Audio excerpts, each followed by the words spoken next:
రైతు సోదరులకు నమస్కారం.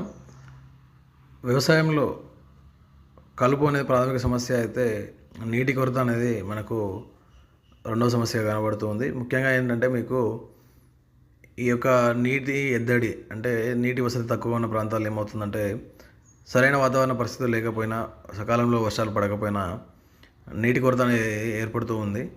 అదేవిధంగా ఈ చాలీచాలని నీళ్లు పోస్తున్నప్పుడు బోర్లు కూడా ఖరాబ్ అయ్యే పరిస్థితి ఉంటుంది. కాబట్టి ఇలాంటి ప్రాంతాల్లో వాటర్ షెడ్ మేనేజ్మెంట్ ద్వారా లేదా రైతు యొక్క